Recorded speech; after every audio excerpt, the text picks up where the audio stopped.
నిన్న జరిగినటువంటి ఉద్రిక్తతలకు కారణం ఎవరు ఏ విధంగా రియాక్ట్ అయ్యారు అనే విధానం మాట్లాడదాం.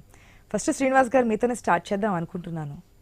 ఏంటి నిన్న జరిగిన దాంట్లో అసలు ఏం జరిగింది, తప్పు ఎవరిది అనుకుంటున్నారు, జరిగింది కరెక్ట్ అయిన పద్ధతేనా?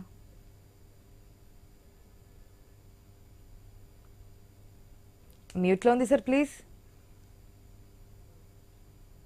ఇప్పుడు జరిగిన విషయంలో తప్పు ఎవరిది అంటే నేనైతే తప్పు ఇద్దరిది అంట. ఎందుకు అంటే బిఆర్ఎస్ పార్టీ నాయకుడు కౌశిక్ రెడ్డి గారు దూకుడుగా ఎక్కడ పడితే అక్కడ ఆయన యువకుడు కొంచెం ఆజానుభావం లాగుండు కాబట్టి ప్రతి విషయంలో నేనున్నా అని ముందుకెళ్తున్నాడు. కొంచెం పార్టీ కూడా ప్రోత్సహిస్తుంది, ఆయన కొంత వెళ్తున్నాడు. అయితే ఆయన వెళ్లే క్రమంలో ఆయనకు ఒక అడ్వాంటేజ్ ఏమైపోయిందంటే, ఇప్పుడు సంజయ్ గారిని మీరు ఏ పార్టీ అన్నప్పుడు ఆయన ధైర్యంగా చెప్పాలి, నేను కాంగ్రెస్ పార్టీలోకి వెళ్ళిండు కాబట్టి ఆయన నేను కాంగ్రెస్ పార్టీ అని. ఈ వలసలు వెళ్ళినటువంటి అంటే గెలిచి పార్టీ మారినటువంటి ఎమ్మెల్యేలు ఎందుకు జంకుతున్నారు మేము పార్టీ కాదని? చెప్పండి కాంగ్రెస్ పార్టీ అని. కాంగ్రెస్ అని చెప్పలే, ప్రాబ్లం అదే కదా.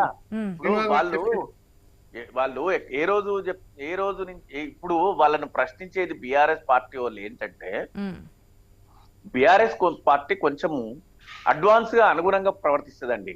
మా పార్టీలో కూడా మేము కాంగ్రెస్ పార్టీ నుంచి ఎమ్మెల్యేలను 2 దఫాలుగా తీసుకున్నాం.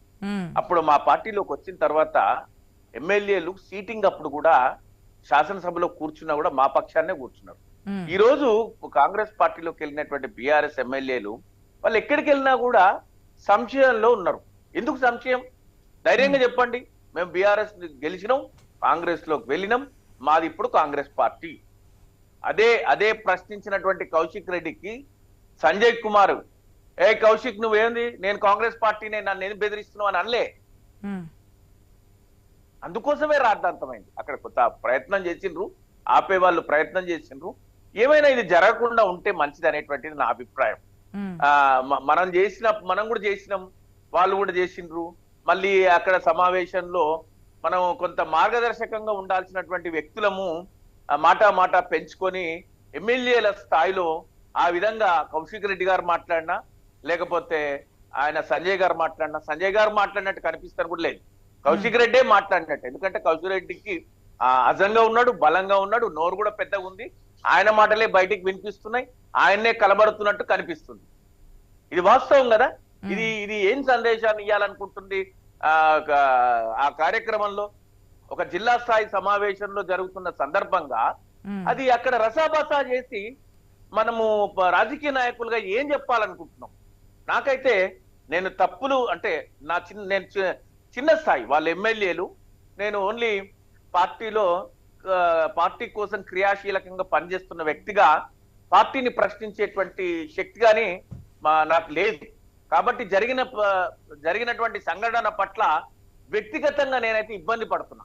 అట్లాంటి పరిస్థితులు జరగకూడదు. జిల్లా స్థాయి సమావేశంలో కానీ, మండల స్థాయి సమావేశంలో కానీ ఎమ్మెల్యేలు వెళ్ళినప్పుడు వాళ్ళు అక్కడ ఉన్నటువంటి ఎంపీటీసీలు కానీ, మండల పరిషత్ నాయకులకు కానీ, ఎంపీపీకి కానీ, లేకపోతే సర్పంచ్లకు కానీ మార్గనిర్దేశం చేయాల. పార్టీలకు అతీతంగా అందరినీ కలుపుకొని పోయి ప్రజా సమస్యల పట్ల వ్యవహరించాల్సినటువంటి వ్యక్తులు ప్రజా సమస్యలు గాలి కొదిలేసి వ్యక్తుల మధ్యన చర్చనలు చేసుకొని పతాక శీర్షికన పత్రికలలో ముద్రించుకునేటువంటి ఈ తత్వము మారాలి అని కోరుకుంటున్నాను. ఎందుకోసం అంటారు? మీరే చెప్పారు కదా శ్రీనివాస్ గారు, ప్రతి విషయంలోనూ కౌశిక్ రెడ్డి ఉంటున్నారు.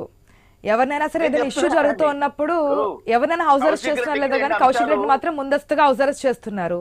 ప్రతి విషయం మిగిలిన ఎమ్మెల్యేలు ఎట్లా ఉన్నా కౌశిక్ రెడ్డి హైలైట్ అవుతున్నారు.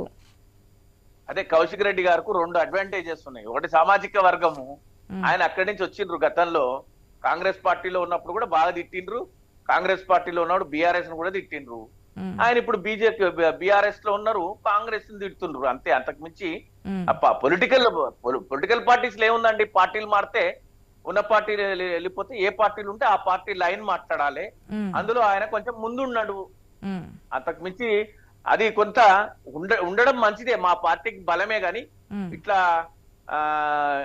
సమావేశాలు, జిల్లా స్థాయి సమావేశాలు జరిగినప్పుడు నేను అసెంబ్లీలో కూడా అదే దూకుడు చూస్తూ ఉంటా, బయట కావచ్చు, అక్కడ నిరసన ప్రదర్శనలో కావచ్చు. దానివల్ల నేను అనుకుంటున్న పార్టీ ఆలోచించాలి అనేటువంటిది కూడా నా అభిప్రాయమే. ఓకే. ఎస్ రామ్ రెడ్డి గారు మీరేమంటారు? ఒకటి యాక్చువల్గా